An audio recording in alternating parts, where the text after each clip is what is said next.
Selamat malam, Bapak Ibu. Kita bersyukur malam ini kita dapat kembali berkumpul untuk melanjutkan pembahasan 7 perkataan salib. Mari kita berdoa bersama-sama.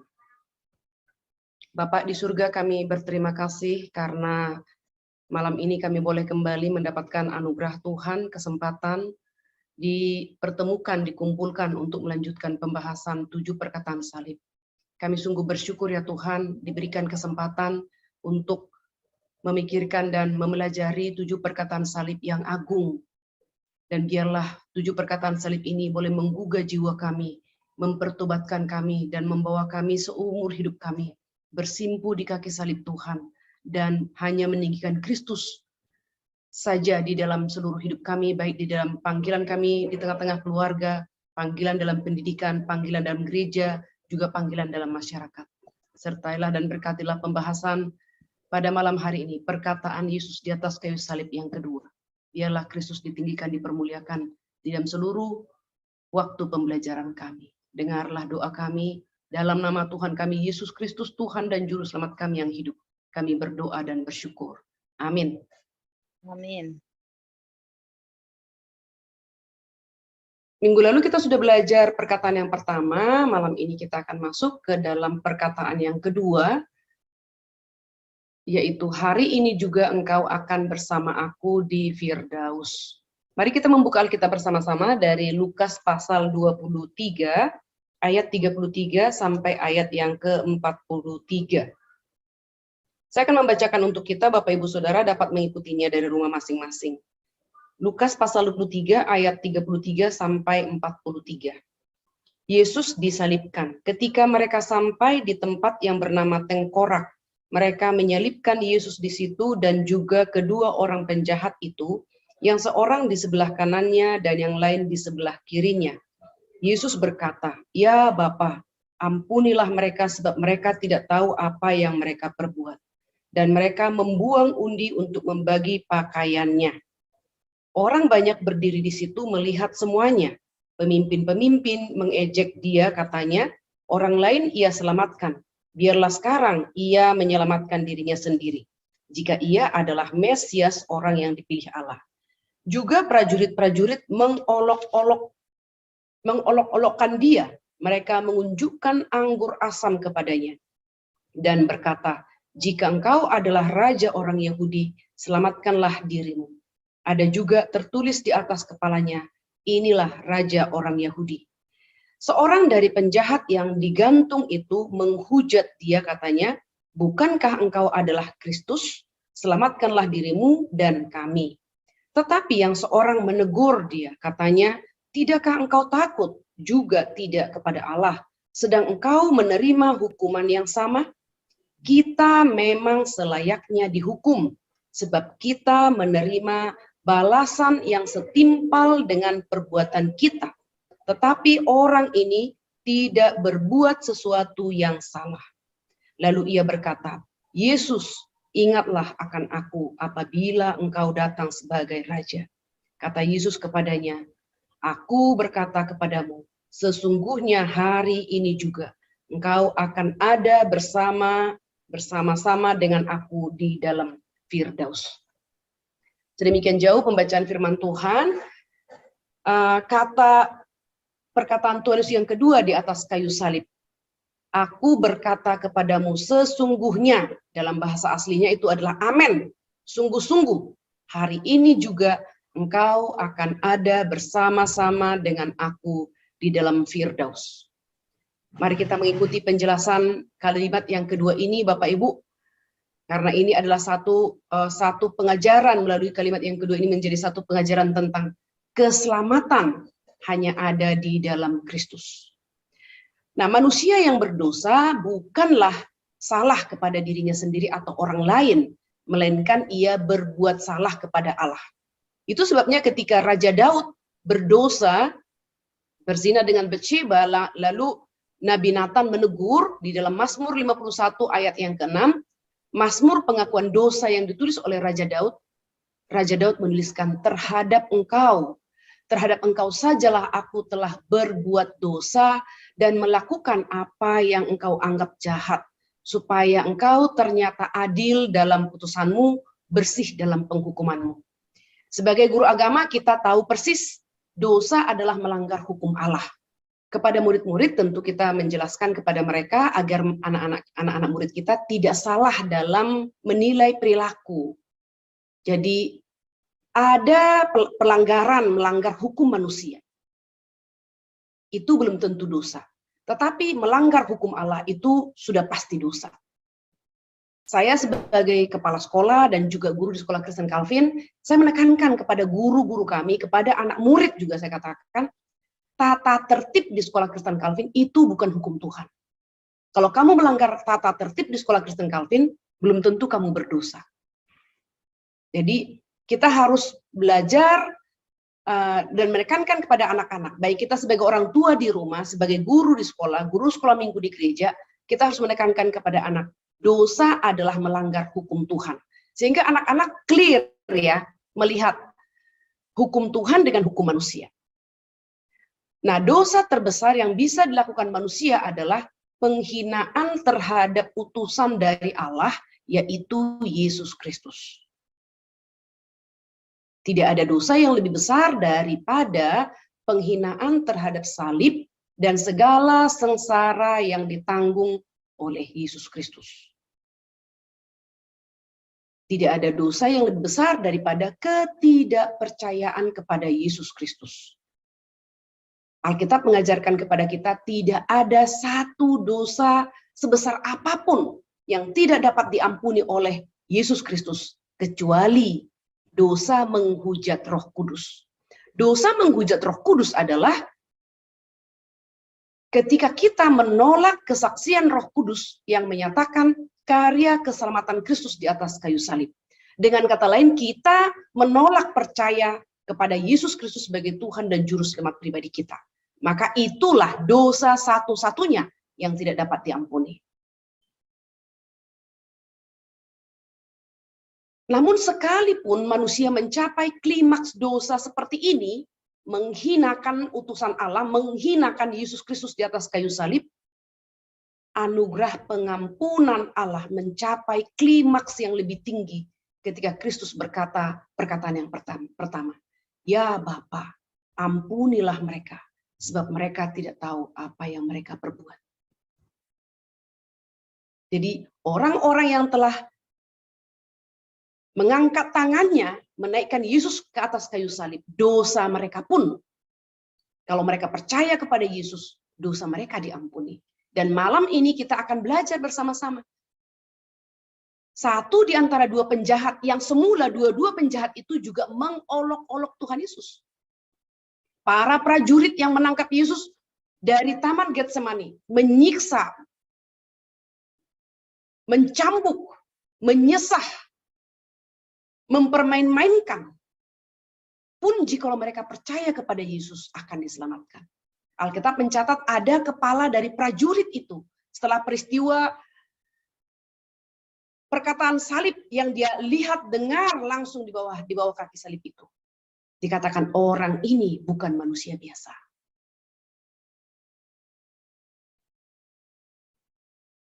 Perkataan yang keluar dari mulut Yesus di atas kayu salib adalah perkataan yang agung, yang manis, penuh berkat.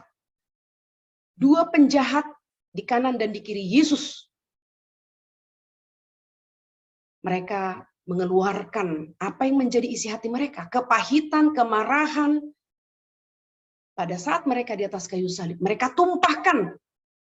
Bukan hanya orang yang di bawah salib itu yang mereka caci maki, tetapi Yesus yang diselibkan bersama dengan mereka. Juga mereka olok-olok, caci maki. Hanya Lukas yang menuliskan, ada satu di antara dua penjahat itu yang kemudian bertobat. Tetapi sebelum dia bertobat, dia pun ikut turut serta mengolok-olok Yesus di atas kayu salib. Jika kita diolok-olok orang yang lebih tinggi daripada kita atau lebih hebat daripada kita, mungkin kita bisa menerima dalam tanda kutip. Tetapi kalau orang lebih rendah daripada kita, lebih bodoh daripada kita, mengolok-olok kita, lebih jahat daripada kita, maka kita akan melihat, akan sakit hati ya, melihat orang, kamu tidak lebih baik daripada saya. Begitu kan ya? Tapi mereka mengolok-olok kita. Demikianlah dua penjahat ini juga turut serta mengolok-olok Tuhan Yesus.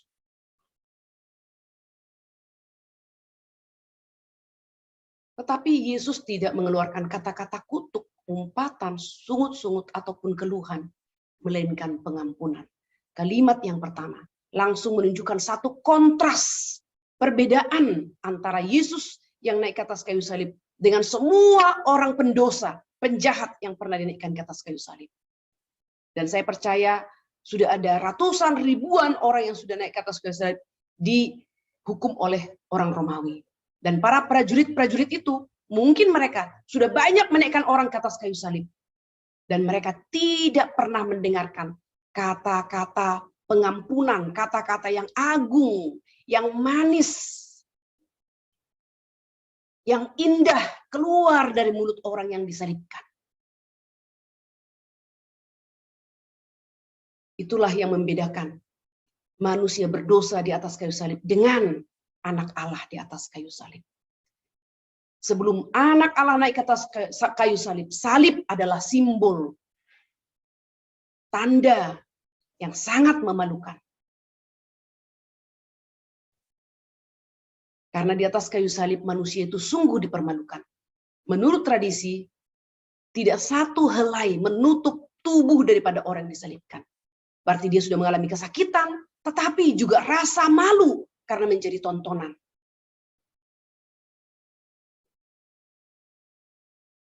Mereka yang menangkap Yesus di Taman Getsemani, mereka telah melihat mujizat. Ketika Petrus memotong telinga Malkus, kemudian Yesus menempelkannya. Tetapi rombongan prajurit, guru-guru agama Yahudi, mereka tetap tidak percaya kepada Yesus. Adakah manusia sehebat apapun ketika melihat telinga diputuskan langsung ditempelkan dan langsung sembuh? Tidak ada manusia yang dapat melakukan itu.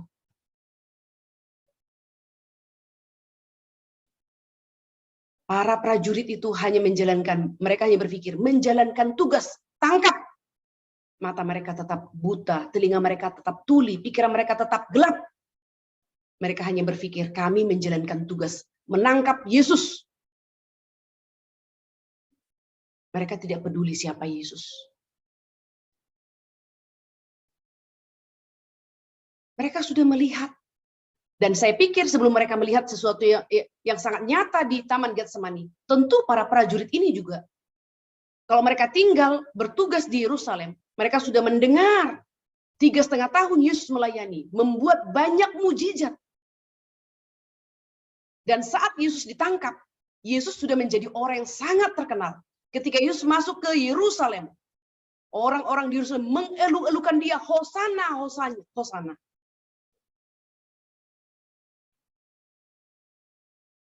Pastilah para tentara mengamankan orang-orang yang begitu ramai menyambut kedatangan Yesus di Yerusalem dengan menyanyikan Hosana, Hosana. Diberkatilah dia yang datang. Diberkatilah dia anak Daud. Dan prajurit-prajurit ini benar-benar melampiaskan, ya, mereka sungguh mempermain-mainkan Yesus. Mereka memberikan jubah ungu. Jubah ungu itu adalah jubah kebesaran, Bapak. Kalau konteksnya benar, kalau konteksnya tepat, maka jubah kebenaran itu dikenakan kepada seorang itu akan menjadi satu lambang kemegahan. Tetapi ketika Yesus ditangkap dan dikenakan jubah ungu, konteks dan waktunya tidak tepat. Kalau konteks dan waktu tidak tepat, semakin indah jubah itu, semakin menyakitkan yang memakainya. Karena demikian mereka katakan, engkau raja orang Yahudi, mereka kasih tongkat, mereka kasih mahkota duri, mereka kenakan jubah ungu, dan mereka tertawa.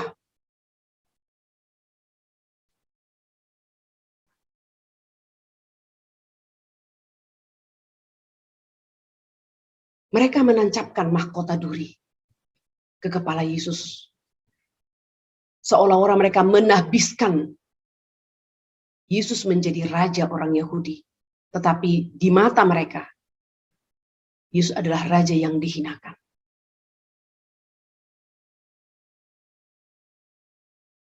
Mereka tidak tahu dengan apa yang mereka lakukan.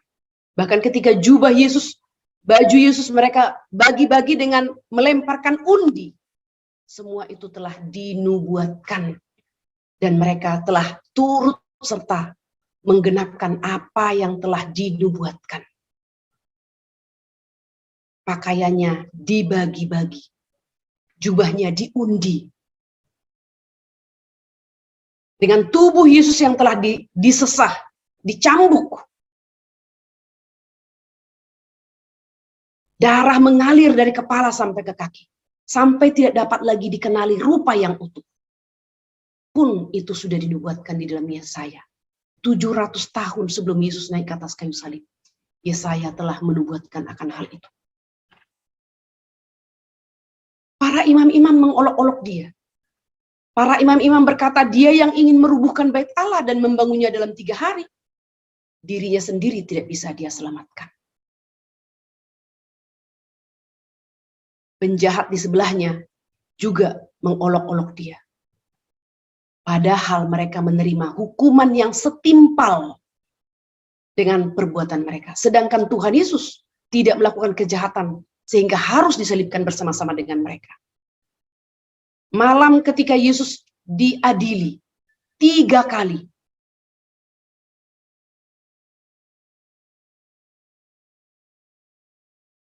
Dalam pengadilan itu dikatakan, aku tidak menemukan kesalahannya. Aku tidak menemukan kesalahannya. Aku tidak menemukan kesalahannya. Tetapi ketika pemimpin mengatakan, aku tidak menemukan kesalahannya. Para guru agama Yahudi, orang-orang yang telah diundang untuk demo di sana, mereka berseru, salibkan dia, salibkan dia. Seolah-olah Yesus adalah sangat diperlakukan sebagai seorang penjahat yang sangat jahat, sehingga harus sampai disalibkan. Pilatus tidak dapat berbuat apa-apa. Sekalipun Pilatus sudah mencari tahu apa salahnya. Sudah memberitahukan, aku tidak menemukan kesalahannya. Tapi Pilatus mau menyelamatkan kedudukannya dan dia lepas tangan. Iman Kristen mengajarkan tidak ada satu hal yang kebetulan. Semua ada di dalam seizin Allah yang berdaulat. Yesus Kristus pasti akan naik ke atas kayu salib karena itu sudah ditetapkan oleh Allah. Tetapi Alkitab mengatakan, cilakalah orang yang mengangkat tangannya menaikkan anak Allah ke atas kayu salib. Jikalau Yudas Iskariot tidak menjual Yesus, jikalau imam-imam kepala tidak meminta Yesus untuk disalibkan oleh prajurit Yahudi, kita tidak tahu akan seperti apa Yesus naik ke atas kayu salib. Tetapi Alkitab memberitahukan kepada kita, telah dinubuatkan bahwa Yesus akan mati dan pasti mati karena dia datang untuk menggenapkan rencana keselamatan yang telah ditetapkan oleh Allah dalam kekekalan. Kita tidak tahu. Hanya saja orang-orang dengan segala kemarahan mereka, khususnya guru-guru agama Yahudi, mereka merasa terganggu dengan kehadiran Yesus yang menghardik mereka, yang mengatakan kamu adalah orang-orang munafik.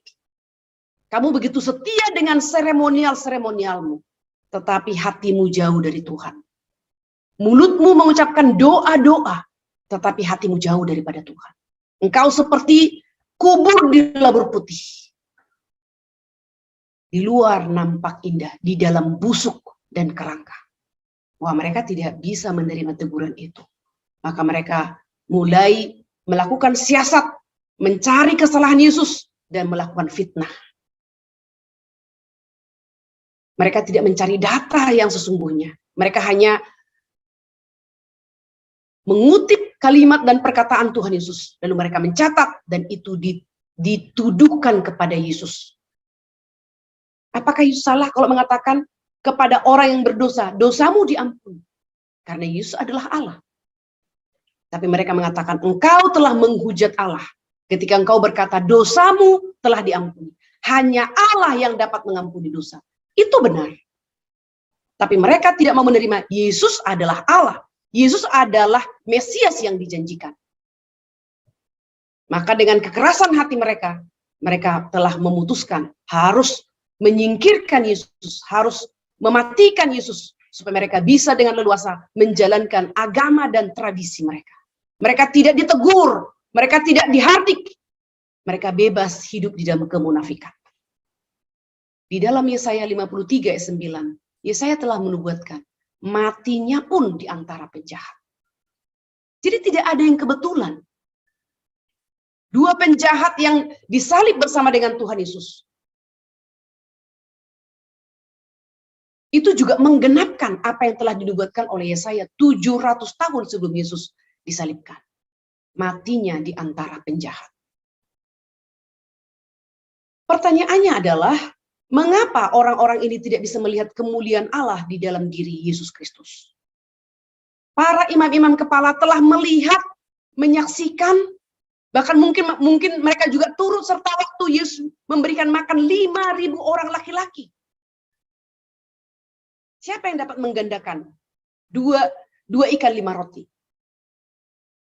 Menjadi begitu banyak, mengenyangkan 5.000 laki-laki. Apakah tidak ada perempuan di sana? Anak-anak? Tentu ada. Berarti lebih daripada mungkin 7.000, 8.000.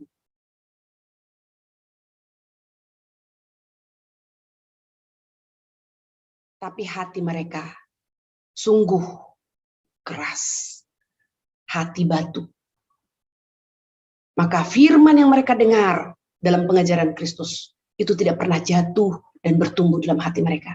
Sehingga mereka tidak bisa melihat kemuliaan Allah di dalam diri Yesus Kristus. Demikian juga para prajurit yang telah melihat langsung. Kalau mungkin selama ini mereka mendengar saja. Mereka melihat di Taman Getsemani.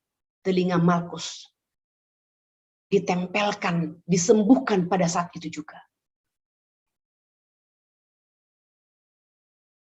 Inilah Bapak Ibu fakta.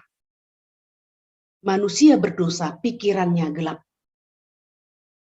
Mata rohani buta, telinga rohani tuli, hati keras terhadap kebenaran.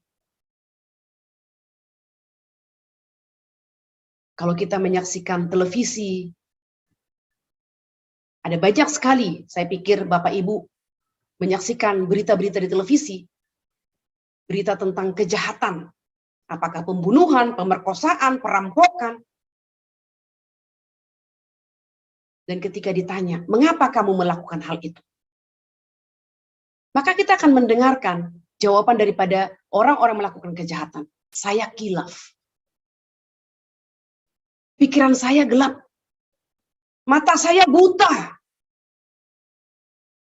Itu benar Bapak Ibu. Mereka tidak dapat berpikir terang benderang karena pikiran gelap. Tidak dapat melihat karena mata rohani buta.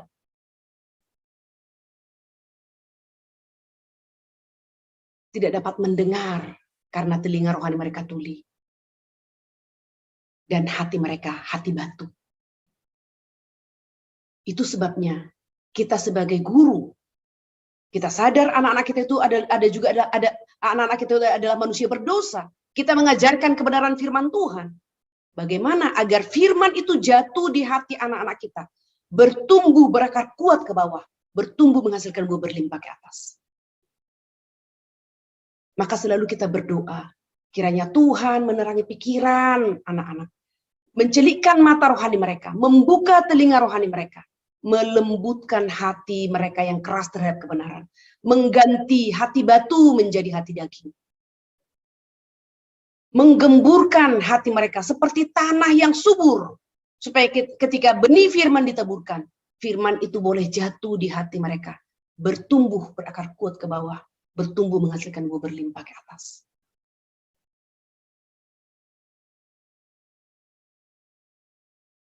Pikiran jahat telah menguasai, mengotori, dan mengacaukan ketenangan hati mereka sehingga tidak mungkin lagi mengindahkan perkataan yang indah dari Tuhan.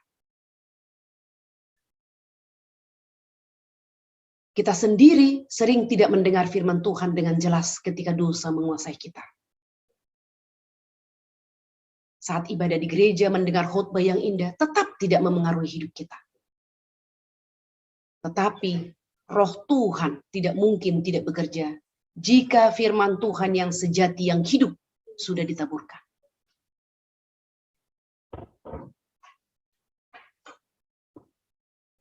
Itulah yang menjadi pengharapan kita sebagai guru agama Kristen terhadap anak-anak kita. Firman yang kita taburkan itu tidak akan kembali dengan sia-sia. Firman itu akan melaksanakan, menggenapkan kehendak Allah di dalam diri anak-anak kita. Oleh karena itu, Bapak Ibu, mari kita terus giat mempelajari firman, mengajarkan firman itu kepada anak-anak kita. Dari awal pembinaan saya sudah mengatakan, anak-anak yang kita didik itu adalah generasi muda yang menjadi pemimpin gereja 30-40 tahun mendatang.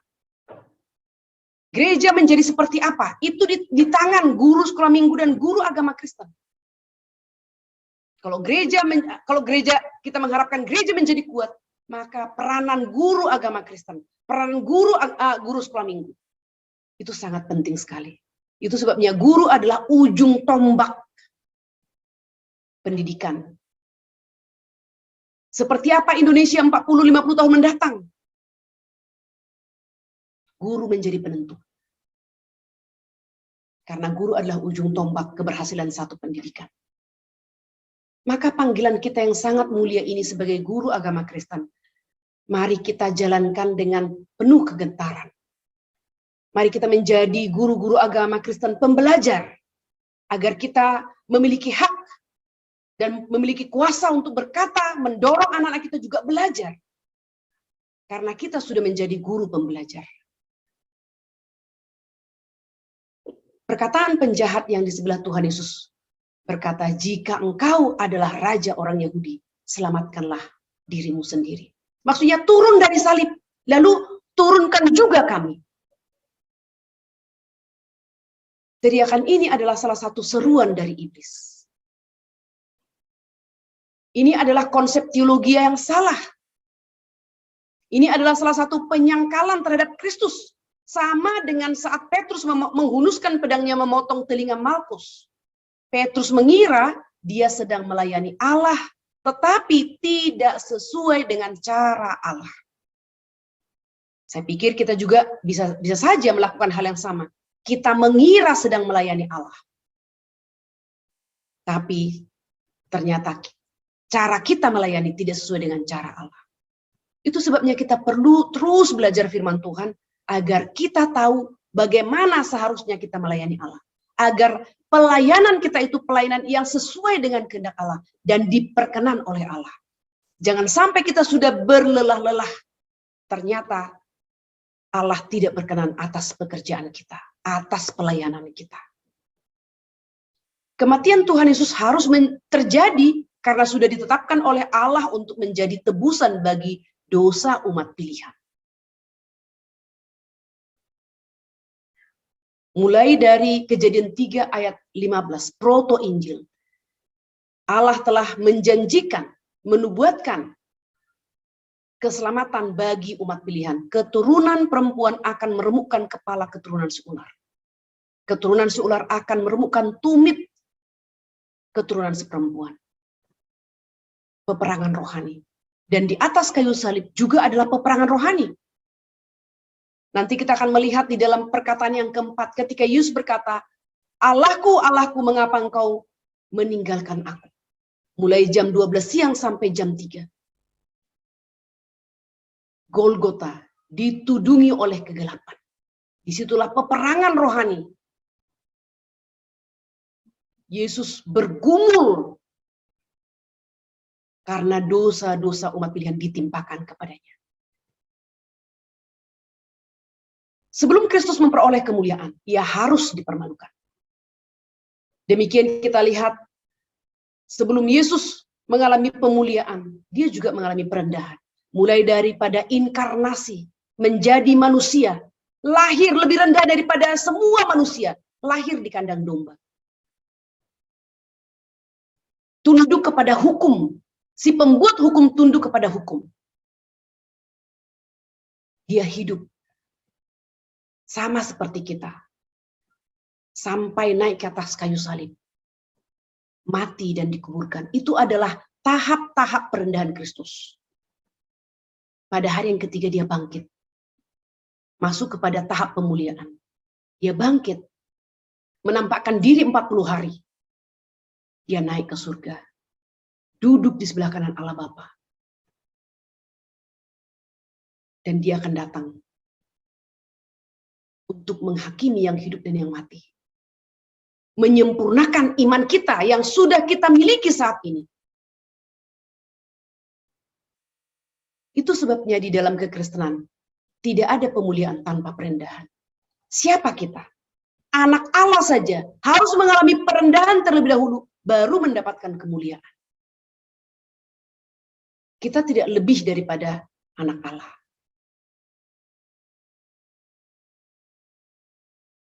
Yesus naik ke atas kayu salib merupakan proses untuk menguji ketaatannya di hadapan Allah Bapa. Sebelumnya dia dicobai oleh iblis ketika Yesus berpuasa 40 hari ya di padang gurun. Lalu iblis mencobai Yesus mengatakan, "Sembah aku, maka seluruh dunia ini akan kuberikan kepadamu." Yesus berkatakan hanya satu yang harus disembah, yaitu Allah. Langsung Yesus mengusir iblis. "Enyahlah engkau iblis." Dan iblis mengundurkan diri sesaat, tapi dia menunggu peristiwa salib ini adalah di mana iblis mau menjatuhkan Yesus. Dan dia memakai penjahat, satu penjahat yang tidak bertobat itu yang berkata, "Kalau engkau anak Allah, turun dari salib itu dan turunkan kami." Iblis tidak ingin Yesus naik ke atas kayu salib. Karena salib itu adalah menjadi titik di mana Yesus akan mengalahkan kuasa setan, kuasa kematian. Musuh terakhir itu maut. Jadi seruan penjahat itu adalah seruan yang mewakili iblis yang mundur sesaat ketika Yesus mengusir dia dalam pencobaan di padang gurun. Sekarang suara iblis itu datang lagi melalui penjahat yang disalib yang tidak bertobat itu. Memberikan tantangan agar Yesus turun dari salib. Penjahat yang tidak bertobat ini memiliki pengenalan akan dosa, tetapi tidak sadar akan arti dosa. Bapak Ibu, hal ini sering sekali kita hadapi sebagai guru. Maka kita perlu mengajarkan juga kepada anak-anak agar mereka jangan menangis setelah menerima penghukuman atau pendisiplinan. Kalau demikian mereka mengenali hukuman, tapi mereka tidak tahu dosa. Lebih baik menangis sebelum berdosa. Jangan berdosa dulu baru menangis. Kalau menangis setelah berdosa, belum tentu dia mengenali dosa itu. Tapi yang dia tahu adalah mengenali hukuman dosa. Nah, banyak orang tidak sadar akan dosa, tetapi sadar akan hukuman dosa. Itu sebabnya, ya seperti anak-anak kita. Mereka sadar akan hukuman, mereka menangis. Tapi mereka belum tentu sadar akan dosa. Nah, dalam pendidikan terhadap anak-anak Bapak Ibu, kita perlu mengingatkan dan memberitahukan kepada mereka. Kesalahanmu adalah ini, maka kamu dihukum. Jadi jangan mereka langsung menangis, menunjukkan penyesalan dengan tangisan. Dan kita berpikir, oh dia sudah mengerti salahnya. Terkadang Bapak Ibu, kalau kita bertanya kepada anak-anak yang sudah menangis karena sudah ketahuan melakukan kesalahan. Kita bertanya, apakah kamu tahu salahmu?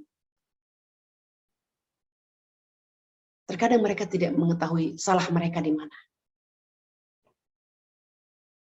Maka kita perlu memberitahukan agar mereka tahu, kamu salahnya di sini, maka kamu harus menerima hukuman. Itu adalah adil. Saat berbuat dosa, manusia merasa bebas, enak, tidak merasa apa-apa. Karena tidak sadar dosa. Sampai akhirnya hukuman dan siksaan datang, baru sadar bahwa hukuman itu terlalu berat. Tidak ada orang di ruang pengadilan setelah hakim memutuskan hukumannya, bertepuk tangan dan mengatakan, puji Tuhan, hukuman saya telah hukuman diputuskan,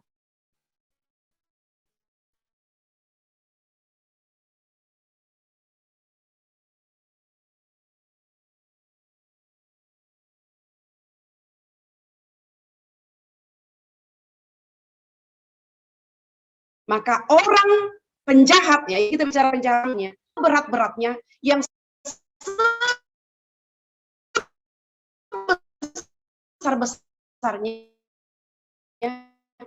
tetap menginginkan hukuman yang seringan-ringannya. Menyesal di belakang hari, itu adalah satu keburukan. Lebih baik kita menangis terlebih dahulu, baru kita berdosa. Daripada berdosa, baru menangis. Perkataan Kristus yang pertama telah mengubah konsepsi penjahat yang bertobat. Ketika Yesus berkata, ya Bapa, ampunilah mereka, sebab mereka tidak tahu apa yang mereka perbuat. Ketika kedua penjahat turut serta mengolok-olok Tuhan Yesus, Yesus tidak memarahi mereka. Yesus tidak mengatakan, kamu penjahat, sekarang disalibkan bersama dengan saya. Kamu juga mengolok saya, kamu layak menerima hukumanmu karena kamu jahat, tapi saya tidak. Yesus tidak mengatakan apapun kepada penjahat yang mengolok-olok dia. Kenapa? Karena Yesus mengasihi penjahat. Yesus mengasihi orang-orang berdosa, termasuk dua penjahat yang ada di kanan dan kirinya. Dan doa yang dipanjatkan oleh Yesus, kalimat yang pertama juga adalah untuk penjahat yang di sebelahnya. Nah, maka dalam perkataan yang kedua ini akan menemukan adanya satu perubahan pada diri satu penjahat di antara dua yang disalibkan di kanan dan di kiri Tuhan Yesus.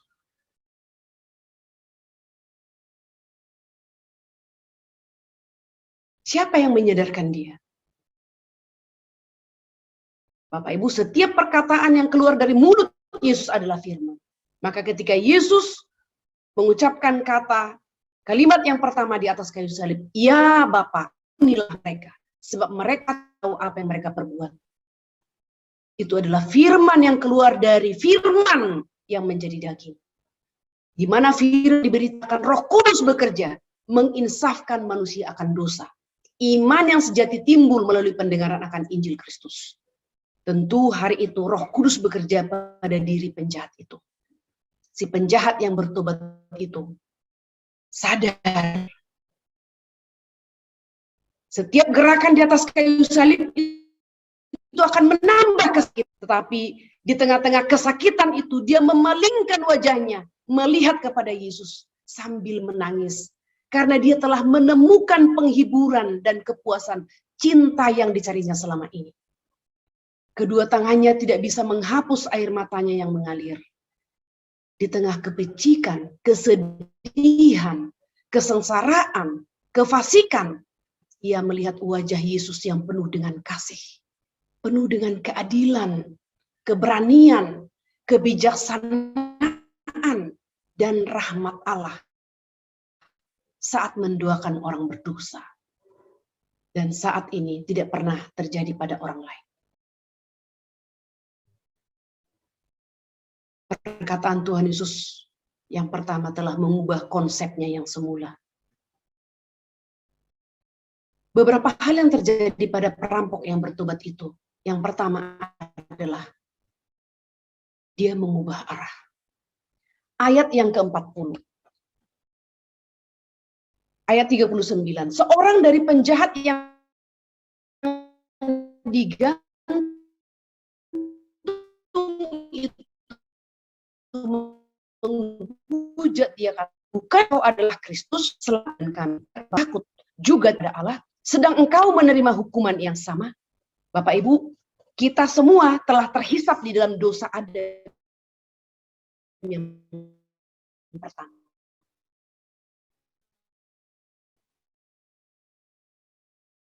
Semua kita berdosa. Maka ketika Roh Kudus bekerja melalui perkataan Yesus yang pertama. Kalau tadi dia menghadap hidup hanya untuk dosa, maka ketika Roh Kudus bekerja melalui perkataan Yesus yang pertama, dia mengalami pertobatan. Dia merubah arah 180 derajat.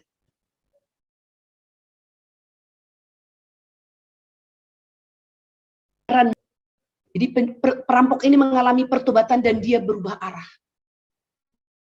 Dari hidup bagi dunia, sekarang hidup bagi Tuhan. Dan yang kedua, dia mengenali arti dosa dan bertobat. Ayat 40,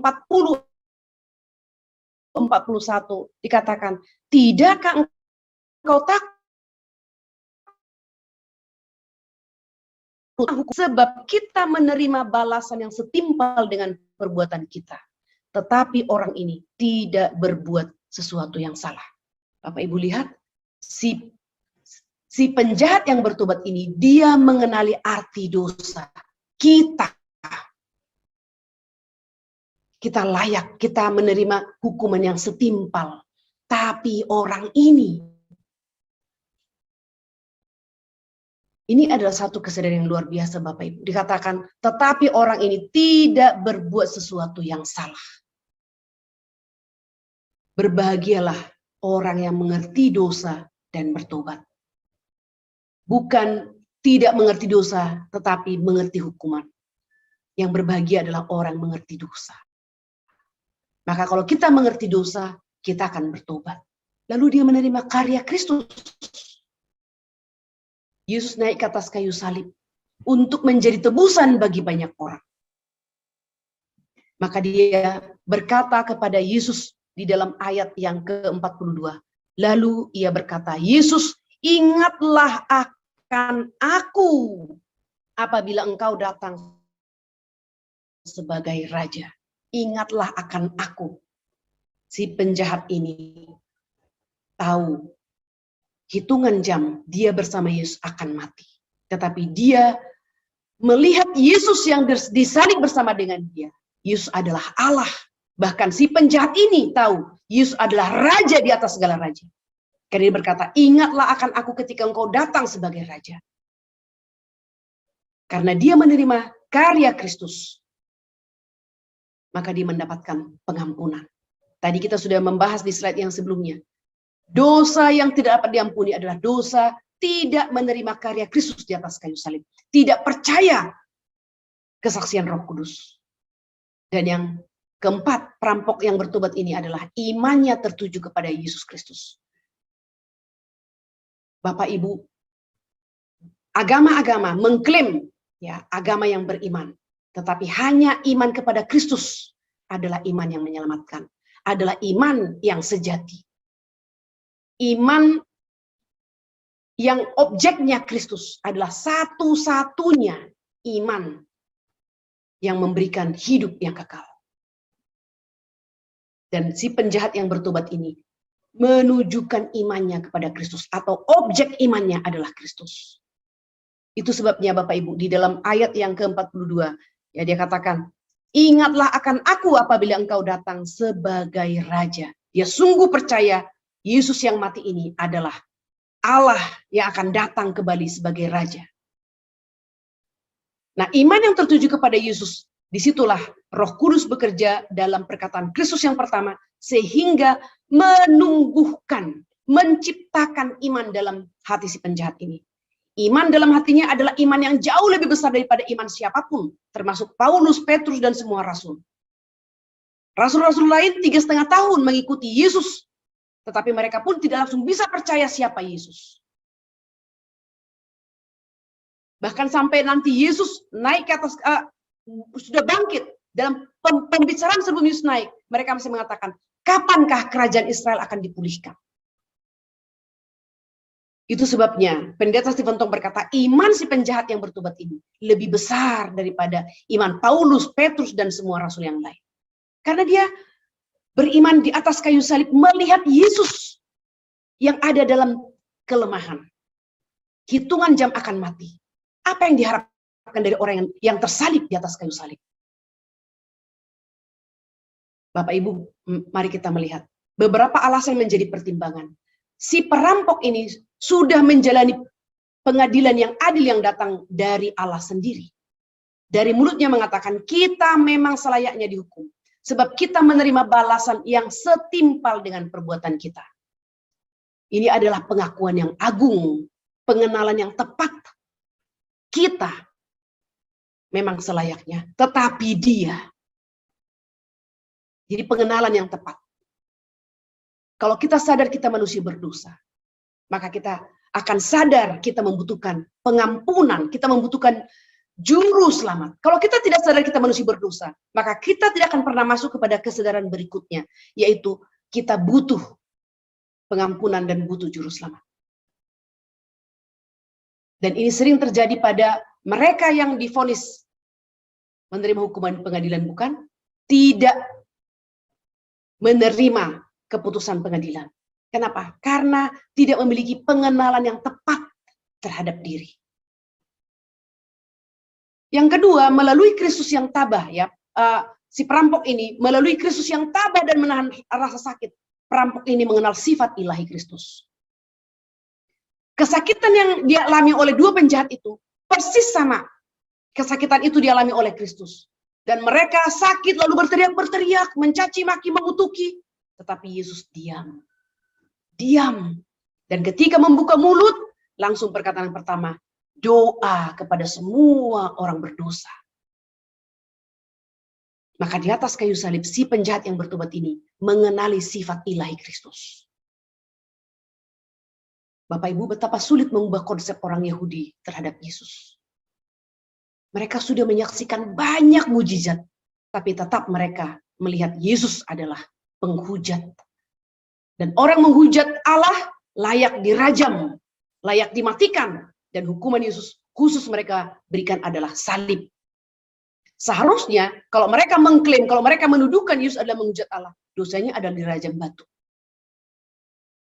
Tapi supaya apa yang dinubuatkan digenapi melalui kejahatan mereka, maka mereka mengatakan salibkan dia, salibkan dia. Bukan mereka berteriak, rajam dia, rajam dia. Mereka tidak sadar Allah telah memakai hati mereka yang jahat, menggenapkan rencana Allah bagi keselamatan umat pilihan. Yang ketiga, perampok ini mengenal anugerah pengampunan.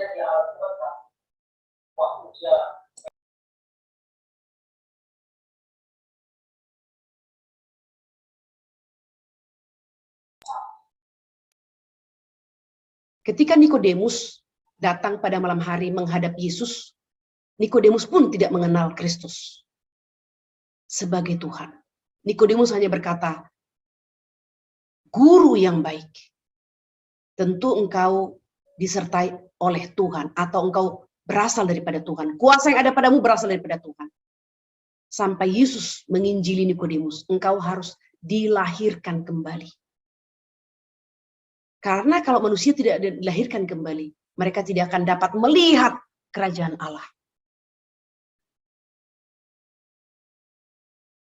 Dan perampok ini mengenal anugerah Allah. Itu sebabnya dia berkata, ingatlah akan aku. Nah, yang berikutnya, perampok ini melihat kemuliaan Kristus yang kekal dan mengetahui bahwa kerajaannya itu pasti datang. Kristus adalah manusia yang bersifat paradoks. Ya, Pendeta Stephen Tong memberikan 3 hal tentang Kristus sebagai manusia yang bersifat paradoks. Yang pertama dikatakan, paradoks Kristus adalah paradoks yang terbesar di dalam sejarah. Tidak ada seorang pun di dalam sejarah yang lebih gagal daripada Kristus. Tetapi di dalam kegagalannya mengandung kesuksesan yang lebih besar daripada siapapun di dalam sejarah. Yang kedua, tidak ada orang yang dipermalukan lebih daripada Kristus. Tetapi dalam keadaan dipermalukan ini, Kristus menyatakan kemuliaan yang lebih daripada segala orang yang pernah hidup di dalam dunia. Dan yang ketiga, tidak ada seorang pun yang mengalami keadaan selemah Kristus yang tidak membela diri dan rela dibawa masuk untuk dipaku seperti domba yang dibawa ke tempat pemotongan. Di dalam kelemahan, Yesus Kristus yang paling hebat telah terkandung satu kuasa yang tidak ada bandingnya.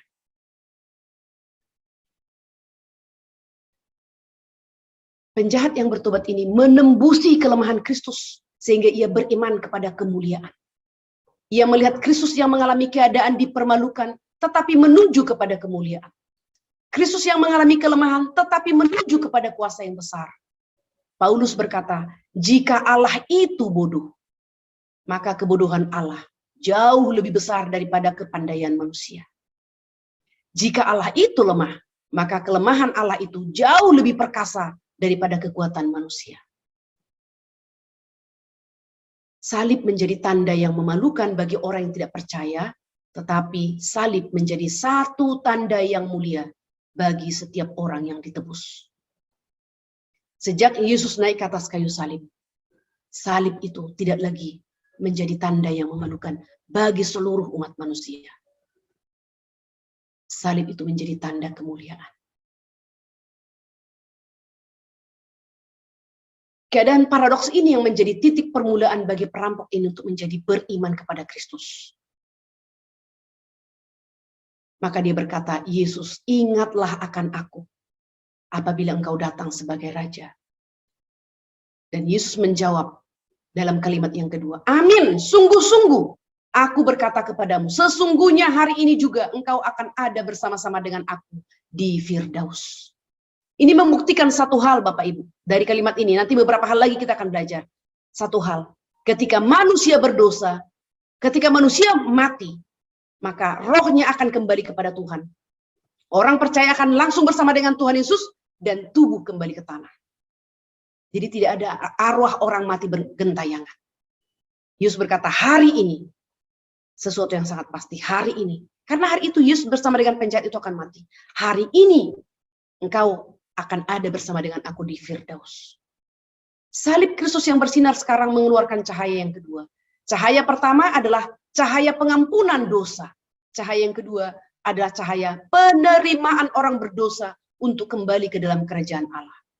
Kristus tidak mengaminkan kristologi tanpa salib, tetapi kristologi dengan salib. Perampok yang bertobat itu seolah-olah ingin berkata, saya tidak ingin engkau turun dari salib. Tetapi saya percaya, engkau yang tidak turun adalah Yesus yang akan naik ke atas tahta, menjadi raja di atas segala raja. Dan Yesus menyebutnya dengan amin. Amin. Kepada iman dengan kristologi yang begitu agung, baik, murni, dan teguh. Pertobatan hanya secara emosional, tanpa pengenalan kepada Kristus dengan iman yang benar. Itu adalah pertobatan tidak menjamin keselamatan. Dan pertobatan daripada si penjahat ini bukan pertobatan yang emosional. Dia sungguh mengenal sifat daripada Kristus. Yesus menjawab, amin. Hari ini, kata hari ini adalah kata yang agung. Berisi satu kepercayaan dan jaminan akan keselamatan dan hidup yang kekal bagi manusia berdosa. Hari ini, setiap orang yang percaya kepada Kristus, saat jam hidupnya berhenti, maka kata itu berlaku. Hari ini, hari di mana kita mati. Setelah dalam hidup kita yang satu kali dan singkat, kita sudah menyatakan iman secara pribadi, percaya dari hati, mengaku dengan mulut, menerima Yesus sebagai Tuhan dan Juru Selamat pribadi. Maka saat jam hidup kita berhenti, hari ini engkau akan bersama dengan aku di dalam Firdaus. Keselamatan dan hidup kekal kita peroleh saat kita bertobat, bukan pada saat kita mati. Itu sebabnya tidak ada penginjilan bagi orang mati. Tidak ada doa bagi orang mati. Dalam perjanjian lama dan perjanjian baru, tidak ada mengajarkan untuk berdoa untuk orang yang sudah mati agar mereka diterima oleh Tuhan di sisinya. Keselamatan bagi orang percaya sudah, tapi belum sempurna. Already but not yet. Tetapi bagi orang non-Kristen, keselamatan bagi mereka masih mudah-mudahan. Atau tidak ada yang tahu. Apakah kita selamat atau tidak selamat? Hanya Tuhan yang menentukan. Alkitab memberitahukan kepada kita. Jika kita percaya menerima Yesus sebagai Tuhan dan Juru Selamat pribadi, keselamatan itu sudah kita peroleh, tapi belum sempurna. Kapan disempurnakan? Pada saat Yesus datang kembali. Yesus berkata, engkau beserta dengan aku. Immanuel. Ya, ini adalah kalimat yang disampaikan oleh malaikat ketika bertemu dengan Maria. Bayi yang akan kau lahirkan itu disebut Immanuel, Allah beserta. Hari itu, Yesus mati lebih dahulu daripada perampok itu.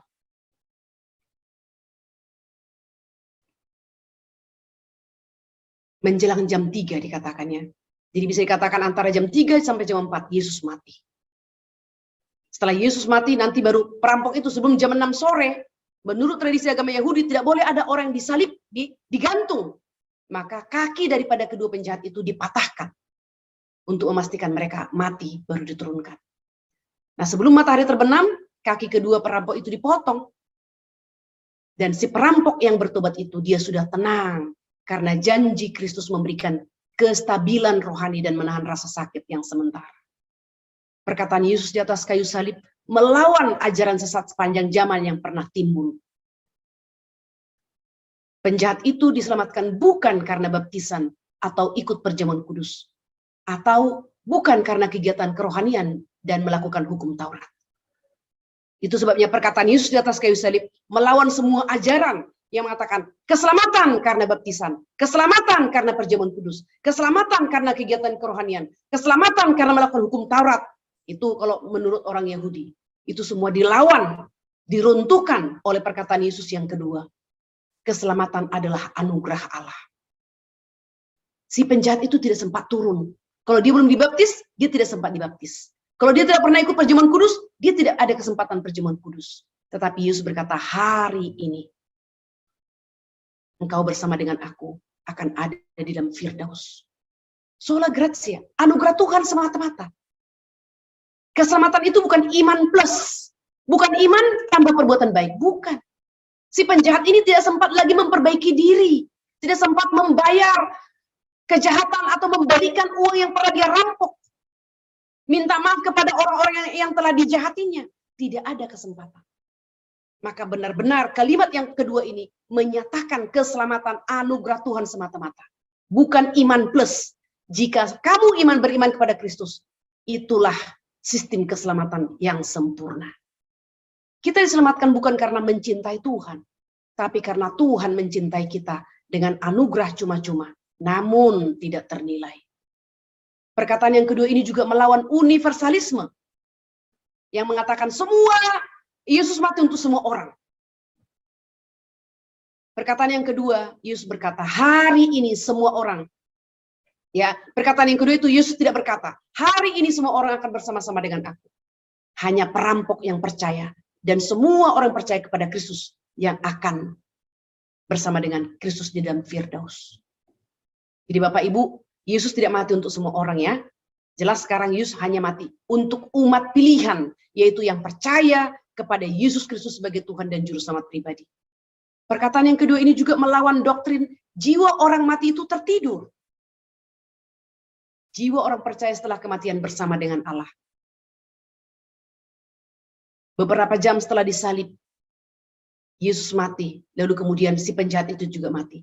Maka jiwa Kristus masuk ke dalam Firdaus membawa satu jiwa. Para malaikat menyambutnya. Alkitab mengatakan satu jiwa diselamatkan, malaikat di surga bersuka cita. Hari di mana Yesus disalibkan, hari itu jiwa roh Kristus masuk ke Firdaus membawa satu jiwa yang bertobat. Perampok ini nanti saat dibangkitkan akan bersama dengan Allah dengan kedua kaki yang dipotong. Lebih baik baginya masuk surga dengan kaki yang dipotong daripada masuk neraka dengan kaki yang lengkap. Puji Tuhan. Amin. Mari kita berdoa bersama-sama. Bapak di surga, kami sungguh bersyukur berterima kasih untuk perkataan Kristus yang kedua yang menyatakan bahwa keselamatan adalah anugerah Tuhan semata-mata. Kami bersyukur karena kami boleh belajar si penjahat yang bertobat di atas kayu salib. Karena dia beriman kepada Kristus, maka dia memperoleh hidup yang kekal. Jaminan keselamatan. Biarlah kami juga boleh lebih rajin lagi mengabarkan Injil Tuhan. Karena iman hanya timbul melalui pendengaran akan Injil Kristus. Terima kasih Bapa. Kami berdoa juga agar kiranya Engkau menolong kami menginjili anak-anak kami yang masih kecil, murid-murid kami, agar dari kecil mereka boleh beriman kepada Kristus, dan sampai tua mereka tidak akan menyimpang dari iman yang sejati, dari kebenaran. Terima kasih Bapak, kami akan mengakhiri pembelajaran kami pada malam hari ini. Kami akan beristirahat, kami mohon Tuhan beserta dengan kami. Dalam nama Tuhan kami Yesus Kristus, kami berdoa dan bersyukur. Amin. Saya kembalikan kepada Ibu Tri. Ya, Bapak Ibu yang terkasih dalam Tuhan Yesus Kristus, sungguh firman Tuhan malam ini luar biasa, sangat limpah dengan pengetahuan dan ajaran yang mungkin saja selama ini di dalam pemikiran kita menjadi ada pertanyaan-pertanyaan yang pada malam hari ini kita bisa mendapatkan pencerahan, ya, terutama mengenai kemanakah orang rohnya gitu ketika orang mati. Tapi malam ini kita sungguh diberkati. Kemudian juga banyak hal pengajaran mengenai bagaimana seharusnya kita memiliki sikap menyadari sungguh-sungguh akan dosa kita. Ya, baik Bapak Ibu, kirim, Bapak Ibu bisa mengisinya, dan apabila Bapak Ibu ada yang ingin ditanyakan atau ingin didiskusikan pada malam hari ini terkait dengan materi, kami persilahkan. Dalam pertemuan yang lalu mungkin Ibu Urayani masih ingat, atau Ibu yang lain, saya kurang ingat siapa yang bertanya, ya, roh orang mati apakah gentayangan, ya. Jadi waktu itu saya memberikan, bukan Ibu Urayani ya, tapi mungkin anggota yang lainnya, saya mau lebih menekankan lagi, ya. Jadi ini pun perkataan yang kedua ini lebih menekankan lagi apa yang saya jelaskan beberapa waktu yang lalu, ya, beberapa pertemuan yang lalu, yang waktu itu saya memberikan Pengkhotbah 12 ayat yang ke-7. Roh orang mati kembali kepada Tuhan, tubuhnya kembali kepada tanah. Jadi pada saat Yesus mati, karena Yesus memiliki natur manusia, berarti ada roh dan jiwanya, ya. Jadi saat itu jiwa atau roh Yesus naik ke Firdaus. Si penjahat itu juga mati, si penjahat yang bertobat itu juga jiwanya bersama dengan Yesus masuk ke Firdaus. Jadi tidak ada roh orang mati gentayangan. Dan ini menjadi satu keindahan bagi kita, dan tidak perlu lagi takut. Kalau kita sudah percaya kepada Yesus, pada waktu kita mati, jam hidup kita klik, berhenti, ya, jamnya itu berhenti. Saat itu roh kita kembali kepada Tuhan yang mengaruniakannya. Tubuh kita kembali ke tanah. Pengkhotbah 12 ayat 17. Ini satu penghiburan bagi kita. Menjadi satu gambaran juga, ya, seperti apa nanti orang percaya kalau mati, begitu, ya. Jadi dari Yesus Kristus kita bisa melihat, ya, pada orang percaya mati bagaimana, lalu pada waktu bangkit bagaimana. Karena Yesus juga bangkit, ya kan? Bangkit juga kita belajar bagaimana tubuh kemuliaan atau tubuh kebangkitan itu. Jadi tidak ada, itu bukan pengajaran yang samar-samar bagi kita. Menjadi clear dan jelas. Begitu. Ya, silakan Bapak Ibu. Tadi kan dikatakan bahwa bersama-sama aku di Firdaus, artinya bersama-sama dengan Tuhan. Nah, Firdaus yang dimaksud itu apa, Bu? Apakah seperti ada orang berpikir seperti ruang tunggu begitu, sementara kita menunggu Yesus datang kedua kalinya? Ya, iman Kristen tidak mengajarkan adanya ruang tunggu, ya. Jadi Firdaus itu bisa dikatakan juga, kalau kita menggunakan istilah surga, ya surga memang, langsung di Firdaus. Jadi kita tidak berbicara tentang roh orang mati itu berada di ruang tunggu. Itu bukan ruang tunggu, karena sudah langsung bersama dengan Tuhan Yesus. Jadi itu dipastikan surga, Bu?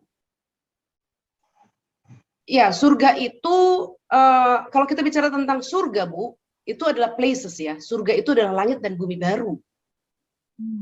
Ya. Ya kan? Langit dan bumi baru itu adalah bumi kita ini nanti yang akan diperbaharui. Semua yang polusi akan dibersihkan begitu, menjadi langit dan bumi baru. Jadi kita tidak bisa mengatakan surga itu di mana, karena Allah adalah roh, ya kan? Hanya saja menggunakan istilah duduk di sebelah kanan Allah Bapa. Dan Allah Bapa apakah duduk? Ya tentu tidak, karena roh. Tetapi ungkapan duduk di sebelah kanan Allah Bapa, nanti kita akan belajar di dalam sesi setelah kita menyelesaikan ini ya, di pembelajaran katekismus itu kan seperti apa Yesus naik, kalimat duduk di sebelah kanan Allah Bapa. Itu adalah satu pernyataan, dia menerima kemuliaan sebagai manusia. Karena sebagai Allah, dia adalah mulia dari kekal sampai kekal. Yang kedua, dia juga bersyafaat. Jadi duduk di sebelah kanan Allah Bapa. Yesus kan memiliki natur manusia ya. Maka setelah bangkit, duduk di sebelah kanan Allah Bapa. Itu adalah ungkapan Yesus menerima kemuliaan, sama seperti kita nanti kalau Yesus datang kembali, kita akan menerima kemuliaan. Hidup untuk selama-lamanya. Yang kedua, duduk di sebelah kanan Allah Bapa berarti Yesus bersyafaat. Jadi sebelumnya Roh Kudus bersyafaat, sekarang Yesus bersyafaat. Begitu. Jadi istilah duduk di sebelah kanan Allah Bapa itu bukan sebuah posisi atau letak, Bu ya? Betul, karena kiri Allah dan Bapa, kanan begitu ya? Bukan, ya. Karena Allah Bapa adalah roh, ya kan? Hanya Allah Anak yang memiliki natur manusia. Jadi kalau dikatakan nanti pada waktu dalam kekekalan kita akan mereka muka dengan muka. Kita tidak lagi hanya melihat bayang-bayang, tapi akan real. Siapa yang akan kita lihat? Kristus yang memiliki natur manusia. Kita tidak akan melihat wajah Allah Bapa karena Allah Bapa adalah roh. Kita tidak akan melihat Allah Roh Kudus karena Allah Roh Kudus adalah roh. Begitu. Jadi yang dilihat itu adalah Yesus ya? Betul, karena Yesuslah yang memiliki natur manusia. Wah, berarti berbahagialah kita ya bisa lihat nanti wajah Yesus yang mungkin selama ini samar-samar. Kita nggak tahu wajah Yesus itu kan kita tidak tahu, Bu ya. Benar, benar. Semua lukisan-lukisan itu kan itu adalah imajinasi pelukis ya. Iya. Nah, gambar-gambar tulis itu kan itu imajinasi pelukis. Itu bukan wajah Yesus. Itu tidak boleh dikatakan. Itu tidak boleh dikatakan ini Yesus, itu tidak boleh. Itu adalah ilustrasi. Nah, jadi Bapak Ibu hati-hati juga menggunakan gambar-gambar Yesus. Kalau untuk art tidak jadi masalah, untuk art ya. Tapi jangan menjadi alat peraga dalam bercerita. Karena anak-anak kecil yang tidak bisa membedakan, nanti mereka berpikir itu adalah Yesus. Padahal itu adalah imajinasi pelukis. Atau imajinasi ilustrator, kalau kita bicara tentang alat peraga sekolah minggu, ilustrator. Jadi kalau perjamuan Tuhan Yesus perjamuan itu hanya ilustrasi ya? Ilustrasi, betul. Dan juga posisi duduk harusnya dulu kan bukan begitu, tapi duduk itu adalah seperti ini lalu kaki selonjor. Itu sebabnya kaki perlu dibasuh. Karena setelah mereka jalan kena debu, maka ketika duduk kaki diselonjorkan itu harus dibasuh begitu. Nah, berarti yang pelukis yang misalnya melukis perjamuan kudus itu yang duduk di meja itu berarti mungkin pelukisnya tidak tahu budaya mungkin ya? Bukan nggak tahu budaya, tetapi namanya juga seorang pelukis dia bisa membaca. Seorang sutradara membaca, tetapi mereka menafsirkannya sesuai dengan pemikiran mereka, karena belum tentu mereka menggali budaya pada waktu itu. Tapi bisa jadi ada budaya pada waktu itu, hanya saja ya sekali lagi art ya. Pelukis itu kan art ya.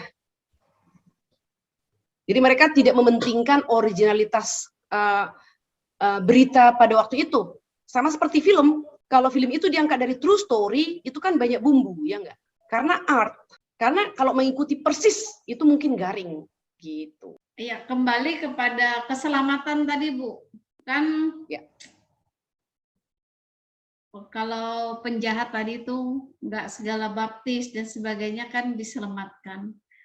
Nah, bagaimana mungkin ada dari kita juga bertanya-tanya bagaimana dengan bayi yang kalau bayi dibandingkan dengan penjahat itu kan karena penjahat itu punya katakanlah saya bilang sempat atau beriman gitu sebelum dia mati. Nah, kalau bayi itu bagaimana menurut pandangan Alkitab, Bu? Ya, Alkitab tidak bicara secara jelas tentang kematian bayi, tapi kalau kita kembali kepada prinsip Alkitab, ada umat pilihan. Sekarang saya bicara pendapat saya berarti ya. Menurut saya, bayi yang umat pilihan, bukan bayi orang percaya ya, tapi bayi itu adalah umat pilihan. Kalaupun dia mati tanpa mendengarkan Injil, dia sudah selamat. Karena kalau dia juga tidak mati, lalu dia mendapat kesempatan hidup, sebagai umat pilihan, nanti Roh Kudus akan bekerja di usia mungkin 5 tahun, 6 tahun, whatever gitu ya. Maka iman dia akan dimunculkan. Begitu.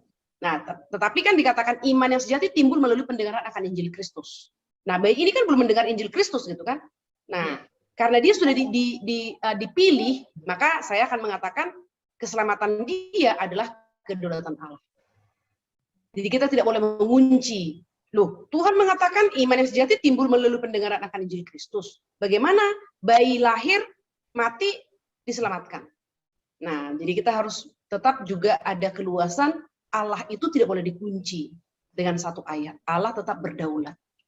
Bahkan ada juga pendeta yang mengatakan bayi itu belum, maksudnya begini, bayi itu tidak ada kesempatan hidup. Maka si pendeta itu mengatakan, saya percaya semua bayi dalam kedaulatan Allah diselamatkan. Kalau saya mengatakan tidak, karena ya memang argumentasi pendeta itu mengatakan begini, bayi itu betul manusia berdosa karena original sin kan, tapi belum ada actual sin, karena kita dihukum berdasarkan actual sin, ya kan? Yang kita pertanggungjawabkan kan actual sin kita. Memang dia mewarisi original sin, tapi dalam kedaulatan Allah, semua bayi yang mati akan diselamatkan. Ya nggak apa-apa. Sekali lagi, itu kan pemikiran kita. Itu tetap menafsir kepada berdasarkan firman Tuhan, begitu ya. Jadi kita tidak perlu memperdebatkan akan seperti apa ya, karena saya ada dasar, ya rekan hamba Tuhan itu juga ada dasar, begitu Putri. Iya, terima kasih. Tadi kan dikatakan bahwa Yesus ya ketika meninggal berarti hari itu juga dia berada bersama-sama dengan Yesus di Firdaus tadi atau di surga. Nah, itu yang kedua kalinya untuk menghakimi orang yang hidup dan yang mati. Berarti kalau orang yang mati di dalam Kristus itu kan tadi dikatakan sudah bersama-sama dengan Kristus di Firdaus. Berarti dalam percaya kepada Tuhan Yesus itu yang sudah dikatakan bersama-sama dengan Kristus di Firdaus di Firdaus. Nah, itu pertanyaan saya, apakah itu benar gitu? Ya. Terima kasih Bu Judit. Tentu saja ya, semua orang mati yang percaya tidak percaya akan dibangkitkan, ya kan? Dan roh kita yang sudah bersama dengan Kristus akan disatukan dengan tubuh yang tadinya tubuh kita dibangkitkan, lalu roh yang sudah bersama dengan Kristus disatukan. Baru kita akan diadili, tapi bukan lagi untuk menerima hukuman yang kekal, tapi diadili atas perbuatan kita, mempertanggungjawabkan perbuatan kita selama ini. Begitu Bu Judit. Jadi tetap ada pengadilan, tapi tidak lagi pengadilan itu untuk menerima hukuman yang kekal, ya. Ya, berarti tetap diadili juga gitu ya, Bu. Tetapi Tentu.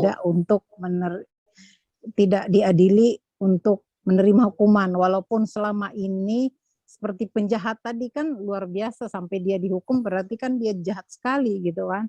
Nah, tetapi dia ketika dia percaya kepada Tuhan Yesus, dia bersama-sama ketika dia mati juga dia dibawa oleh Tuhan Yesus ke surga ya, ke Firdaus tadi dikatakan. Berarti seperti sudah dikatakan dalam Alkitab kan, walaupun dosamu merah seperti kirmisi ya, akan menjadi putih seperti salju. Nah, mungkin seperti itu ya, Bu. Benar. Jadi pengampunan Kristus di atas kayu salib itu adalah pengampunan atas dosa kita yang sudah, yang sedang, dan akan. Itu sebabnya ketika kita sudah percaya kepada Yesus, lalu kita kan masih jatuh bangun dalam dosa. Itu tidak membuat kita nanti pada waktu dibangkitkan, dihakimi, lalu masuk ke neraka. Kenapa? Keselamatan itu bersifat satu kali untuk selamanya. Nah, kalau kita tidak benar, ketika dikatakan, oke, kamu sudah terima Yesus, tapi ketika kamu mati, itu akan menggoncang. Nah, jadi Bapak Ibu, kita perlu memiliki keyakinan, dan dengan keyakinan ini kita juga harus menginjili anak-anak murid kita, anak-anak kita di rumah, anak-anak sekolah minggu kita, dan meneguhkan, meyakinkan iman mereka. Satu kali diselamatkan, selamanya selamat. Jadi kita bukan Armenian. Ya kan? Keselamatan kita itu adalah satu kali selamanya. Sama seperti kematian Kristus satu kali untuk selamanya. Yesus tidak mati berulang-ulang. Begitu, ya, Bu. Yes. Mungkin ini ya, kalau misalnya kita mengajarkan seperti itu kepada anak murid, apalagi kalau usia yang di bawah usia sekolah kelas 3 ke bawah itu kan. Nah, mungkin nanti dia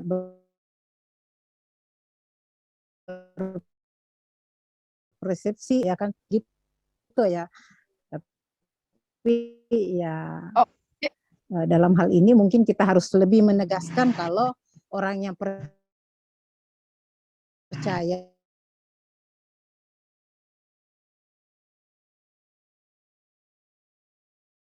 ya itu berarti bahwa ijazah itu didampingi dengan atau disertai dengan perbuatan baik. Jadi iman sejati tidak pernah berjalan sendiri.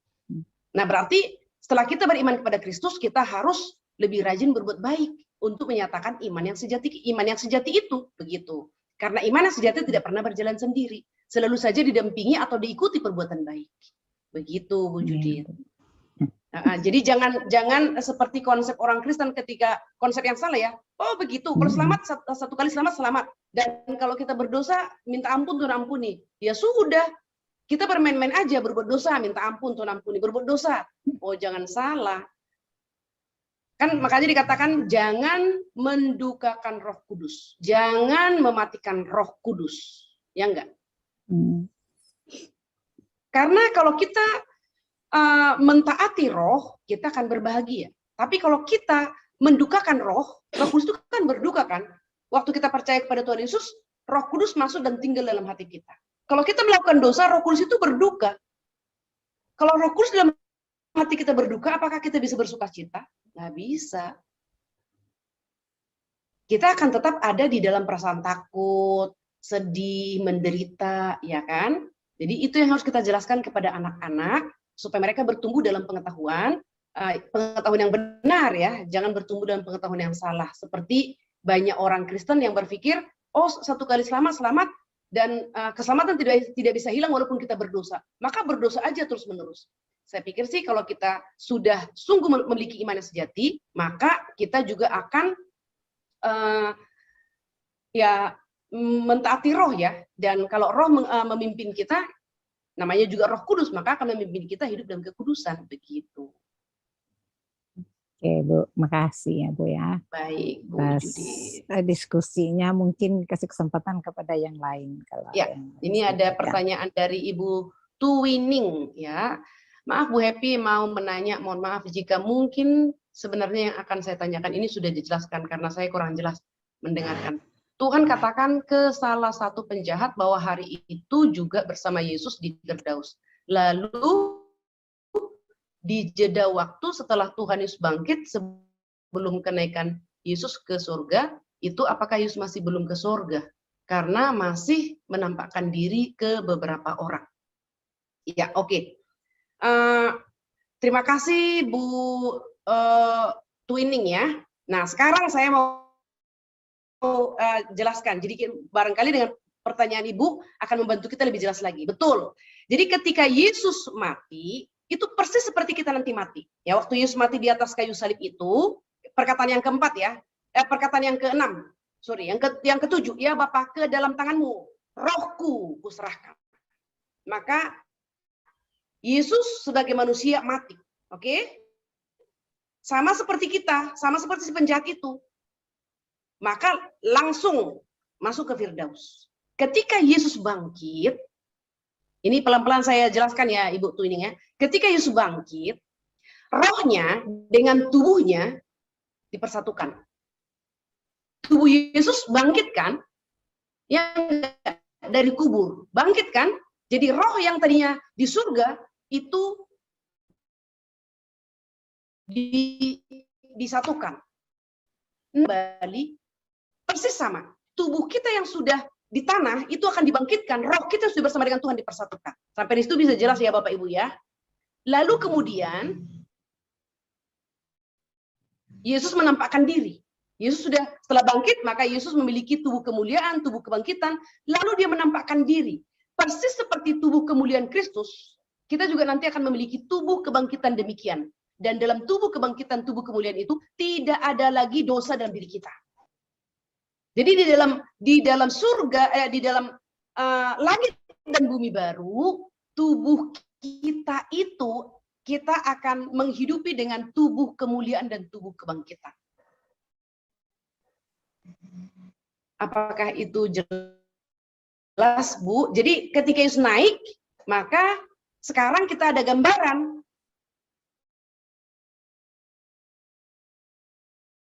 bahkan nanti kita juga akan hidup dalam kekekalan. Jadi Yesus adalah manusia sejati satu-satunya yang sudah hidup dalam kekekalan sekarang dengan tubuh dan rohnya. Begitu Bu Twinning. Silakan direspon Bu kalau ada yang kurang jelas. Ya Ibu, terima kasih untuk penjelasannya. Sudah sedikit ditangkap walaupun belum bisa terlalu saya memahami secara lebih lebih gitu. Tuntas. Masih ada yang Ibu setia datang setiap hari Rabu karena pengetahuan seperti ini tidak bisa penjelasan satu kali. Jadi itu pengetahuan kita tuh seperti puzzle, ya kan? Dapat satu, oh sukacita. Dapat satu lagi, oh tambah sukacita. Nanti blueprintnya itu akan semakin. Sebabnya kita harus. Ya, mengenai itu tadi Bu, karena masalah hidup, lalu dia Yesus. Terus bagaimana keselamatan dia itu? Oke, baik Ibu Remini tambah ya, Ibu tambah. Ketika kecil dia percaya Yesus, dewasa dia menyangkal, kurang lebih begitu ya. Nikah dengan ada dua kemungkinan. Dia menyangkal untuk sementara, berarti dia tidak pernah kehilangan iman. Yang kedua, dia menyangkal untuk selamanya, menunjukkan bahwa dia tidak pernah beriman. Itu aja. Itu sebabnya ya, kalau orang Kristen katakanlah menjadi Muslim. Kalau dia kembali ke Kristen, kan tidak dibaptis lagi kan? Hanya bahasa Bataknya itu bahasa Indonesia itu ya kembali aja begitu. Misalnya seperti di gereja kami, Bu. GRI ya, kalau jemaat kami menikah, katakanlah menikah atau whatever lah, apapun alasannya, dia pindah agama ke Muslim. Lalu kemudian di belakang hari, dia kembali ke Kristen. Dia hanya ikut katekisasi dan peneguhan iman. Katekisasi dan peneguhan iman. Tidak lagi baptis, tidak lagi CD, tidak lagi atestasi, tapi peneguhan iman saja begitu. Jadi diterima kembali begitu, Bu. Tetapi kalau orang yang menyangkal iman itu sampai mati ternyata tidak kembali kepada Kristus, berarti yang kita katakan, oh kecil dia udah percaya kepada Kristus. Ada orang yang menganggap percaya kepada Kristus, tapi sungguhnya dia tidak pernah percaya kepada Kristus. Karena di dalam gereja, Bu, banyak orang Kristen yang belum beriman kepada Kristus. Ya kan? Beriman kepada Kristus itu kan tidak otomatis karena kita dilahirkan dalam keluarga Kristen. Itu sebabnya anak-anak kita, anak-anak murid kita itu kan keturunan keluarga Kristen kan? Itu sebabnya kita perlu injili mereka, Bu. Anak murid sekolah minggu perlu diinjili. Orang dewasa di gereja perlu diinjili. Itu namanya reevangelisasi. Begitu. Supaya mereka menyatakan iman pribadi, begitu ya. Jadi keselamatan itu bukan karena keluarga, tapi keselamatan itu adalah pribadi yang mengerti Injil dan menyatakan iman secara pribadi, percaya menerima Yesus sebagai Tuhan dan Juru Selamat pribadi. Nah, itu baru nanti dikatakan new life in Christ. Ya, hidup baru dalam Kristus. Itu dikatakan lahir baru. Jadi kalau penyangkalannya sementara, dia tetap diselamatkan ya Bu ya? Kalau dia kembali, Bu, dia tetap diselamatkan. Kadang-kadang Kalau dia sungguh beriman kepada Kristus, Bu, karena maksudnya gini, karena umat pilihan pun bisa nggak bunuh diri? Bisa. Loh, berdosa dong, berdosa, tapi dosa bunuh diri kan bisa diampuni. Hanya satu dosa yang tidak bisa diampuni kan? Kalau dia menyangkal beriman kepada Kristus. Kalau dia menyangkal, dia tidak percaya kepada Kristus. Gitu. Tapi orang percaya tidak akan mudah bunuh diri. Kenapa? Karena ada perseverance of the saint. Allah bertekun memelihara umatnya. Tetapi kalau misalnya tetap bunuh diri begitu, kita tidak bisa menghakimi begitu ya Bu ya? Benar, benar. Karena ada banyak faktor ya. Ada orang yang tidak kuat menghadapi hidup. Tapi sekali lagi ketika iman kita bertumbuh, maka menghadapi kesulitan tentu Roh Kudus akan menolong kita untuk berpengharapan. Begitu. Tapi mungkin nggak orang yang sudah beriman kepada Kristus bunuh diri? Itu mungkin. Karena tetap manusia berdosa dan lemah. Begitu. Diampuni tidak? Tentu diampuni. Jadi Alkitab itu iya dan amin. Hanya satu dosa yang tidak bisa diampuni. Kalau tidak percaya kepada kesaksian Roh Kudus akan karya Kristus di atas kayu salib. Nah, itu saja. Karena dulu saya pikir Bu, setiap orang yang bunuh diri itu pasti masuk neraka Bu. Oh ya, ya. Boleh saja kita berpikir, tapi sekarang kita mengerti hanya satu dosa, ya enggak? Hanya satu dosa yang tidak bisa diampuni, bukan? Berarti saya udah pernah cerita ya, seorang bapak yang saya temukan, saya layani pribadi di LP, dicincang ya, bukan hanya membunuh, tapi mencincang lawannya begitu. Beliau merasa dosanya besar sekali, sampai berkata, mungkin nggak Bu Tuhan mengampuni saya. Saya katakan, Tuhan mengampuni. Kalau Bapak sadar akan dosa, minta ampun kepada Tuhan. Mengakuinya di hadapan Tuhan, Tuhan ampuni. Hanya satu dosa yang tidak bisa diampuni. Dosa tidak menerima kesaksian Roh Kudus akan karya Kristus di atas kayu salib. Begitu.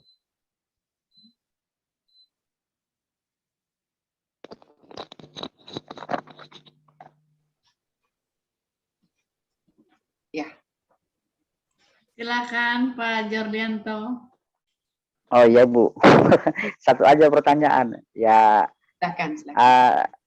Tadi ada Ibu singgung tentang masalah original sin. Ya. Kenapa Bu kita itu semuanya harus terhisap di dalam original sin? Padahal bukan kita pelakunya. Kan Adam yang melakukannya, toh kita menanggungnya kan begitu. Benar. Kenapa Bu? Kenapa harus begitu? Adam kan kenal aja kagak, kita kan begitu. Bukan kita yang makan buah, kok kita yang menanggungnya gitu. Terima kasih Bu. Baik Pak Jorlianto ya. Jadi Allah yang menetapkan adanya sistem perwakilan. Dan sistem perwakilan ini kita bersyukur. Karena nanti sistem perwakilan ini akan sampai kepada Kristus. Adam yang pertama, wakil kita di Taman Eden. Allah mengadakan perjanjian. Adam menjadi wakil seluruh umat manusia. Jika engkau makan buah di tengah taman, engkau akan mati bersama dengan semua keturunanmu. Adam yang pertama gagal, maka kita semua gagal di hadapan Tuhan. Tetapi puji Tuhan, Allah telah menyediakan wakil yang lain, yaitu Kristus. yang hidup dengan sempurna. Itu yang dikatakan di dalam Roma pasal 5. Oleh satu orang yang salah, kita semua bersalah. Oleh satu orang yang benar, kita semua dibenarkan. Adil nggak? Sangat adil. Sangat adil. Nah, jadi karena Adam sudah gagal, itulah Pak Jorlianto, kita semua mewarisi dosa Adam yang disebut original sin. Itu bibit dosa. Nah, dosa perbuatan Adam itu tanggung jawab dia, Pak. Kita tidak turut serta menanggung dosanya Adam. Tetapi original sin itu kita warisi. Berikutnya, yang kita tanggung jawab di depan Tuhan adalah actual sin kita masing-masing. Perbuatan dosa kita masing-masing. Begitu, Pak Jorlianto. Nanti setelah pembahasan, setelah pembahasan 7 perkataan salib ini, kita akan lanjutkan materi pembinaan yang lalu itu. Di sana akan ada penjelasan-penjelasan pertanyaan-pertanyaan Bapak Ibu tadi, itu akan ada penjelasan yang lebih clear lagi sih. Jadi kita memang tidak bisa melihat bagian Alkitab tuh hanya misalnya yang tadi bahwa kita terisap oleh dosa, satu orang berdosa, kemudian semua kita berdosa, yaitu Adam tadi Bu ya. Tapi kita harus melihat juga tindakan Allah yang seterusnya, begitu ya. Yap. Dan kita sangat bersyukur sistem penggantian ini. Kalau tidak ada sistem penggantian, kita akan bagaimana diselamatkan? Wakil pertama, sistem perwakilan ya, wakil pertama gagal. Kita semua gagal di dalam dia. Tapi wakil yang kedua, dia hidup dengan sempurna. Maka dikatakan, karena kesalahan satu orang kita bersalah, karena kebenaran satu orang kita dibenarkan. Jadi memang kita harus melihat itu secara utuh Bu ya. Benar. Dari jadi kalau kita awal katakan, sampai akhir ya. Okay. Benar. Jadi kalau kita katakan nggak adil, Adam yang makan, maka kita semua berdosa. Boleh. Kalau itu kita pertahankan nggak adil, berarti nggak adil. Yesus hidup sempurna, dia mati di atas kayu sekali, kita diselamatkan. Nggak adil. Berarti kita tidak akan pernah diselamatkan, karena kita tidak akan pernah hidup benar. Begitu. Nah, makanya kalau saya melihat ini, saya sangat bersyukur, karena sistem Tuhan yang membangun sistem perwakilan begitu. Bu, mengenai yang ditanya tadi sama Ibu siapa ya tadi, mengenai Tuhan kan datang untuk menghakimi, tetapi yang dihakimi itu kan menurut perbuatan kita. Nah ya. Itu di situ ditentukan juga untuk kita mendapatkan upah, begitu Bu? Seperti yang di dalam perumpamaan Tuhan Yesus itu atau ya, Alkitab sih memberitahukan ada upah ya, ada upah. Tetapi sekali lagi dikatakan di situ kan kamu akan mendapatkan mahkota kehidupan, ya kan? Kamu akan mendapatkan upahmu. Ya, ada penggambaran upah, tetapi iman Kristen itu kita hidup bukan untuk upah itu sendiri begitu ya, tapi sebagai ucapan syukur. Jadi iman yang sejati disertai atau selalu diikuti oleh perbuatan baik. Perbuatan baik ini bukan lagi kita mau mengejar upah yang dijanjikan. Tapi karena kita sudah beriman, maka kita diberikan kekuatan untuk melakukan segala kebenaran. Dan dikatakan oleh Yakobus, kalau kamu sudah beriman, harusnya iman yang sejati itu nampak dalam perbuatan baikmu. Begitu kan Yakobus katakan kan ya? Yeah. Tapi kalau kamu belum beriman yang sejati, juga akan nampak. Jadi living faith atau saving faith, iman yang hidup atau iman yang menyelamatkan, itu akan nampak dalam perbuatannya. Tapi death faith atau iman yang mati, iman yang bukan sejati, juga akan nampak dalam perbuatannya. Begitu. Tapi baik iman yang sejati atau iman yang tidak sejati sama-sama mendapatkan kehidupan bersama Tuhan. Oh enggak, iman yang sejati kan iman yang benar kepada Kristus. Kalau iman yang tidak sejati berarti kan tidak beriman kepada Kristus. Kalau tidak beriman kepada Kristus nanti dibangkitkan, maka akan dihakimi menerima hukuman yang kekal gitu. Yang tiada akhirnya. Oh, berarti walaupun Bu ya dengan mulut mengaku bahwa Yesus Kristus adalah juru selamat, tetapi kalau dia tidak sungguh-sungguh beriman, iya, hanya ikut-ikutan. Berarti itu sama dengan yang dikatakan bahwa aku tidak mengenal engkau, begitu ya? Betul. Oh, Jadi iya. makanya itu mau menggambarkan ya, di gereja banyak orang rajin melayani, tapi tidak beriman kepada Kristus. Di Alkitab dikatakan, Tuhan, kami loh mengusir setan atas namamu, kami loh rajin melayani, tapi Tuhan katakan, aku akan menjawab kepada mereka, aku tidak mengenal kamu, enyahlah kamu hai pembuat kejahatan. Coba. Melayani loh, tapi Tuhan hardik mereka, enyahlah engkau, aku tidak mengenal kamu, hai kamu pembuat kejahatan. Nah, jadi kalau kita tidak memiliki pengetahuan akan kebenaran, kita tidak memiliki iman yang sejati, semakin rajin kita melayani, semakin banyak kejahatan yang kita lakukan. Mengerikan, bukan?